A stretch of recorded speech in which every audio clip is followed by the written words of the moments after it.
I have a new hobby. I am collecting stories that I can actually prove are told among the Russian people. They make them up themselves, they tell them between themselves, reveals they got a great sense of humor, and they've also got a little cynical attitude about things in their country. The story was an American and a Russian arguing about their two countries, and the American said, look, in my country, I can walk into the Oval Office, I can pound the president's desk and say, Mr. President, I don't like the way you're running our country. And the Russian said, I can do that. The American said, you can? He says, yes. I can go into the Kremlin, to the General Secretary's office, pound his desk and say, Mr. General Secretary, I don't like the way President Reagan's running his country.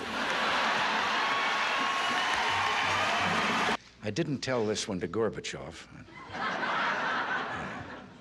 You know, there's a 10-year delay in the Soviet Union of delivery of an automobile. And you go through quite a process when you're ready to buy, and then you put up the money in advance. This man, he laid down his money, and then the fellow that was in charge said to him, okay, come back in 10 years and get your car.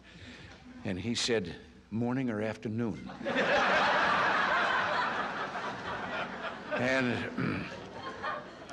And the fellow behind the counter said, well, 10 years from now, what difference does it make?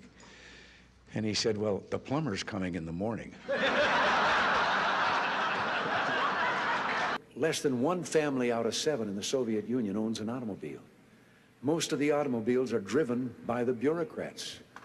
So an order went out one day to the police that anyone caught speeding, anyone, no matter who, gets a ticket.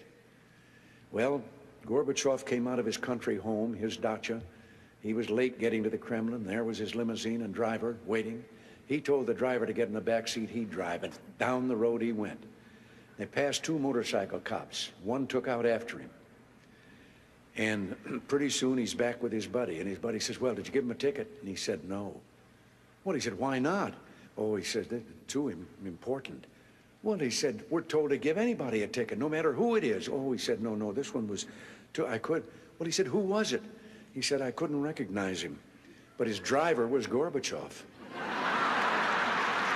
One of the heads of state that I met with on this visit told me the story about the 2 fellows in the Soviet Union that were walking down the street, and the one of them says, have we really achieved full communism?